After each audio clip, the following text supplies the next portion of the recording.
Hello friends, Heidi here from Rain Country. God is good all the time, and I'm here for a Monday this and that vlog where I talk about many different topics, answering some questions that come in from the past week, leading you back to some old videos, or letting you know of new experiments I'm trying, which is one of the big ones today, and that is the dehydrating cream cheese. So right here is some sort of powdered cream cheese that I dehydrated up. This one I did yesterday.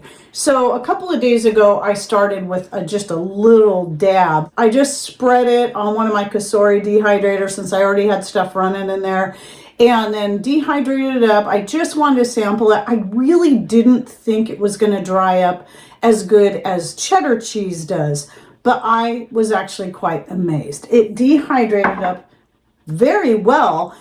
Powdering it is a bit tricky. It doesn't want to clump, but it really wasn't that bad. And I didn't work so hard to try to powder this one up, and I'll explain why in a bit. And just know I'll be doing a separate standalone video on the cream cheese later on because I want to do some more experiments with it first, such as making a dip that I would normally do. In fact, I should do that this weekend because we've got family coming. But just a few tips was that I like to dehydrate typically at a lower temperature, like 115 for pretty much everything.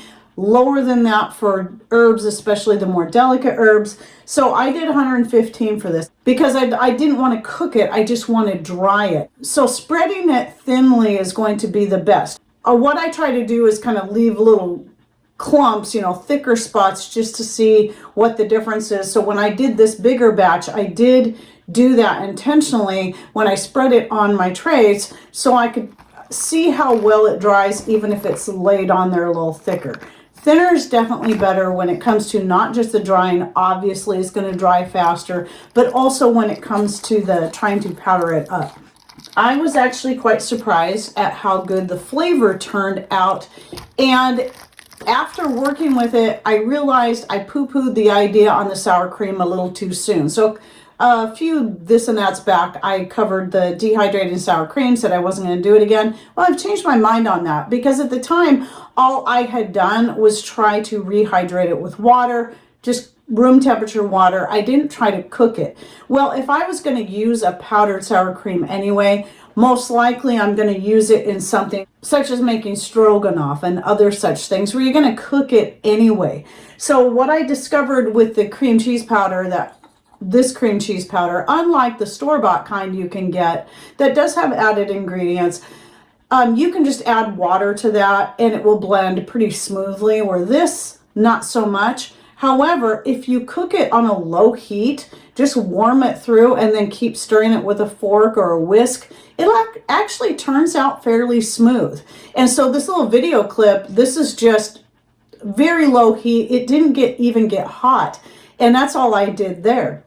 So I would think since cream cheese, usually even if you're making a dip out of it, it's much easier to work with once you've warmed it and had it melt somewhat, so you can mix things into it better. So if you're going to do that anyway, well, just take the powder, add a little water, and warm it over a heat source. So that's what I plan on doing. I'm going to try putting up more of this. Now, you can also can cream cheese. I know Cat's Cradle and several other channels out there have canned cream cheese before, and it looks like a pretty simple process. But if you don't can, or you don't want to can, dehydrating can be a way to go, and it's going to be a little lighter weight and take up a little bit less room than if you can it. But you'll see, I didn't reduce the size of it that much because this is actually 8 ounces of cream cheese, and this is an 8-ounce jar. So, and it's pretty full. So it really didn't reduce it that much. If I powdered it better, it would, but like I said, powdering it can be just a little bit tricky because it wants to clump. So when I put it in the blender, I did keep my chopstick handy. I would only run the blender for a few seconds, then quickly get in there and stir it up from the bottom and do that a few times.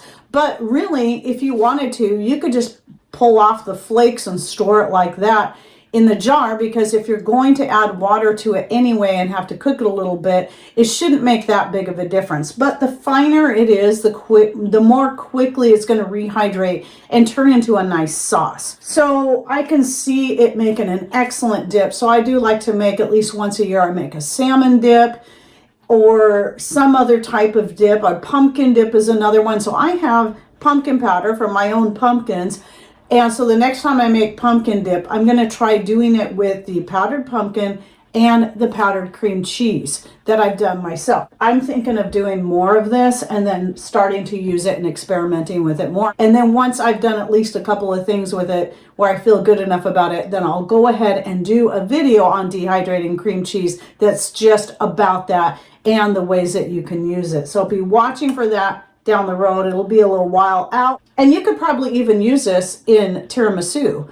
And the amount of water you add, I don't have any measurements. I just, when I'm messing with stuff like this, I always start with a small amount and then add a little bit more as it starts absorbing up the liquid, and then just play it by ear. So that's the best way to learn, because each thing that you're going to use it in anyway, you're going to want a different viscosity for it. Some things you're going to want it a little thinner, some things you're going to want it thicker. So you just got to play with it and you'll figure it out. Just always start small with that water amount. And make sure you have plenty of powder, that if you go a little bit too much water, you can add some more powder to it. So anyway, moving on from there, because I have a lot of things to cover, a few more dehydrated things. So I did get another whole jar of the sweet pepper, the little organic mini ones I get from Misfits Market, since I have been very unsuccessful at growing my own sweet peppers. So I'm really finding I'm happy with this. So I'm going to put up at least a couple of pints of that. I did dehydrate up some more organic mushrooms that I also get from Misfits Market. Some I get from a local guy when he's selling them, but I love having dehydrated mushrooms on hand because they're so super easy to use. They go in a lot of my sauces and gravies. And then I think this is the last jar of tomato flakes I'm going to put up, and this is the 5th one. I still have more tomatoes coming in, but I do want to use some of the green ones because I plan on making some more green tomato relish this year, which I have a video recipe on. I'll link to down below. It's several years old because I haven't made any since then because it's taken me so long to work through it. And I still have several jars, but I do want to get some more of that put up so it's on hand, because it's really great for adding to a homemade potato salad. But anyway, I wanted to share this real quick. So 5 quarts of tomato flakes. So each quart has a very minimum of 4 quarts of pureed tomatoes before they've been dehydrated. I would say closer to 5, but let's just play it on the safe side because I wanted to share this again. I'm always talking about why I've been switching over from more things from canning to dehydrating is because the amount of space it saves. So you just think of this. If I put up 5 quarts of dried tomato flakes from pureed tomatoes from my own garden, and each quart represents 4, well, that's 20 quarts of pureed tomatoes that have been reduced down to only 5 jars. So 1/4 of the space, which is great, and they're super easy to use. And the same applies to zucchini. So my zucchini is really starting to come in now. So I'm only going to do 1-quart jar, but this is going to represent about 4 decent sized zucchini right here. And then I'll be canning, doing some passion fruit zucchini and pineapple zucchini. I do have a video on that as well. I'll link to in the description box. In that one, I was doing black cherry and pineapple, but I don't like the black cherry as much as the passion fruit and the pineapple. And then I am doing some of my green beans. My beans are pretty much done as far as the green bean part. The rest of them I'm allowing to go to seed. But I have a whole bunch in the freezer that once the family get together this weekend is over with, I'm going to be canning those up. And once I don't know how many jars they're going to fill up. I have almost 4 gallons of green beans frozen up. Well, green and purple, as you can see in there. And whatever's left, if there's anything left after I get the amount of jars I feel good about and get that section of my pantry, the green bean section, all filled, then I'll take the rest of those and dehydrate them up as well to save some more space. The dried beans are great for adding to soups and stews. Oh, and I wanted to mention real quick too that I pulled out my Z powder, which I had started calling it years ago, and it was an idea I came up with on my own, and then now all of a sudden you're seeing on social media sites people talking about zucchini powder for or making a zucchini flour. And it's like, oh, I didn't know that was going to take off. And I don't know if it was because of my video or if it was because somebody else came up with the idea.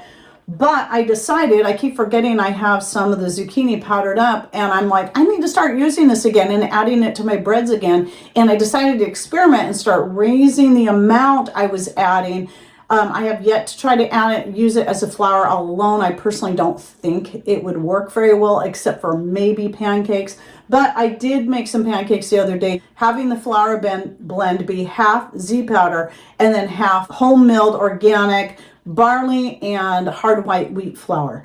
And those turned out pretty good. So because I leave the peels on my zucchini, by the way, anything I add the powder to is going to have a slight tinge of green to it. So moving on from there, let's talk a little bit about this oil. Now, I did have a short come out this last week, and what I have done, I already had a batch of oil infusing for my joint and muscle rub. So this is one I'm not adding any essential oils to for a couple of reasons. And one is just to save money on essential oils, and also to see how well it works just using the infused oil without all the added expense of the essential oils, which you can overdo it on. By the way, you can overdo essential oil use just like anything else. And so what I did was I took that jar, and I had this idea, and the only reason I haven't used castor oil alone for infusing is because, though I've done it in my hair oil, I didn't think to do this with my muscle and joint rub, because castor oil is a great muscle and joint rub. It can really help heal all kinds of things using it that way. But the reason I wouldn't use it alone is because it does have a higher viscosity. It's much thicker than any other kind of oil. And my assumption is because of its thickness, it wouldn't infuse as well as a thinner oil like avocado oil. But I really want the castor oil in there too. So I took that jar I had started maybe a month ago. I usually let my oils infuse for a very minimum of 2 months. And I divided it in half, the oil and the spices, and then put it in a second jar. So each jar was half full of what I'd already had started. So I made sure to shake the jar really well. And then again, filled it up halfway, added some more herbs. So I added more comfrey, more cloves, more red pepper, and more dried arnica flowers. And then topped both of the jars off with castor oil. So I think the blend will thin out the castor oil enough to make it so it infuses well, but I can still have the benefits of the castor oil in there. So that's what's going on here. And by the way, if you'd like to see my video on my new blend of herb and spice infused oil for using as a muscle and joint rub, I'll link you to that in the description box down below. And don't forget, just look for the word more or show more down here somewhere below the video screen. If you click on that, it'll open that up. It doesn't matter what device you're on. You should find one of those, and you'll be able to find all the links and any other information I put in there. Okay, so let's talk a little bit about the banned YouTube topic. If you watch me on YouTube, you would have seen the video that came out on Friday that I had to put out in replace of another video that I only allowed to publish on Rumble because of some more changes that the powers that be tube has made to their platform, and the several things you're no longer allowed to talk about. In fact, I'm even afraid to mention what those topics are. But what I will do is I'll put a screenshot here, just like I did on Friday.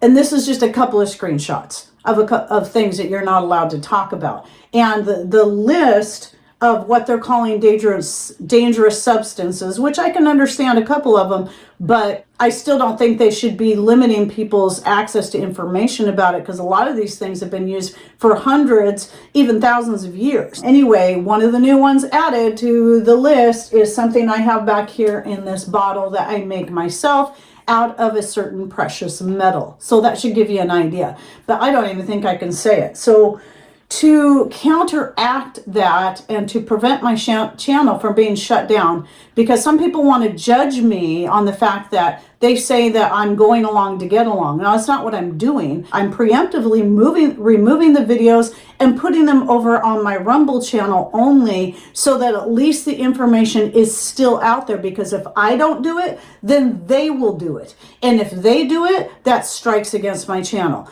And there comes a point where you can get so many strikes that they will delete your whole channel. and it's gone. And then all of the information that I have out here on YouTube, nobody will have access to unless they go to Rumble, which I also learned that is now banned in France. Unfortunately, at this time, I do not have the time to start yet another channel elsewhere. But if it comes to the point that I have to, and YouTube gets, my channel here gets shut down, then I will start another backup channel. But what you people are going to have to realize is that if France can ban that, they can ban anything, and any country can ban any platform they want.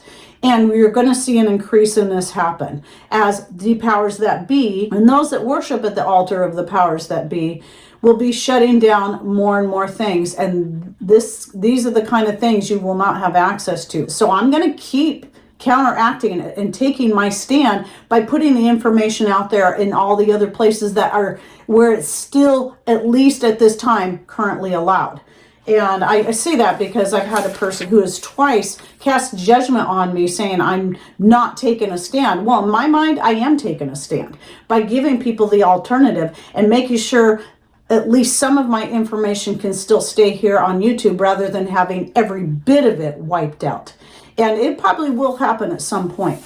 And anyway, so yes, there was another video that had to do with some herbs and more that can help fight certain ailments that are very common, a lot of people die from, that I am no longer allowed to talk about that either. So now that video is only over on Rumble. At least there's still a place that most of you can go see it. So I don't think you have to have a Rumble account in order to view the videos. Just bookmark my channel so that you can go check it on a regular basis if you don't want to set up an account.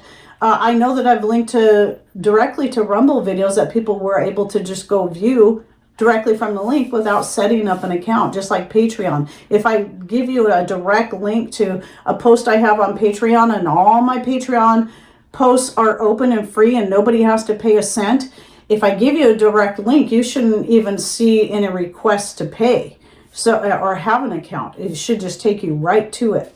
So anyway, I just wanted to get that out there again, and they are cracking down, and it's only going to continue to get worse. And while for now we have these alternative platforms, I don't think it's going to last forever. So we got to do the best we can and take our stand by spreading the information as many different ways as we possibly can. And with that said, if you don't know already, I have gone back to Instagram. I'm not going back to Facebook, other than I'm keeping that account open, the Facebook page, so I can make important announcements that will reach quite a few people. But I really hate the setup now that they've done there. It makes it more time consuming and complicated to use, where Instagram I'm finding is easier. The only thing I don't like about Instagram is you always have to have at least a photo or a video clip. You can't just make a post like you can here in the community section on YouTube or on other social media sites, or even freesteading. And I've got freesteading too. I'm still posting there as well. Sometimes I might do different information at different places to keep things mixed up. I'm trying to kind of expand my reach as time allows. Again, especially with this kind of censorship going on. And you know, Instagram's part of Meta, so that can fall into all that too. But again, I'm trying to get it out there as much as I possibly can. But I want to throw this in. This is super, super important. Do not message me on any other social media site if you have important questions. If you message or comment under any post that I make, chances are I may never see your comment, and I certainly won't see your messages. So the best, absolute number one way to reach me, especially with important questions, is to email me at raincountryhomestead@gmail.com.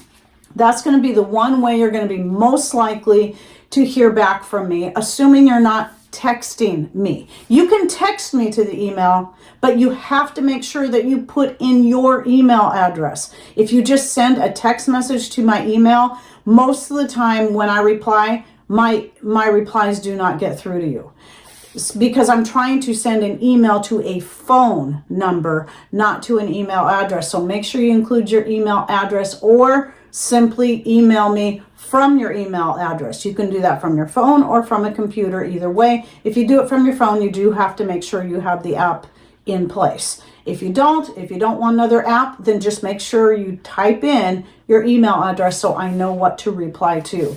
And then one last thing, don't forget, canning collaborations coming up. The deadline is August 31st. So if you have any images you want to put in there of things that you've been canning this year, or it doesn't have to be this year, it can be things that you've canned in the past. It can be a picture of your pantry shelves with a lot of all these beautiful things that you've canned, whatever you want to send. Just make sure all your photos are clear, not blurry, nice and clean and neat.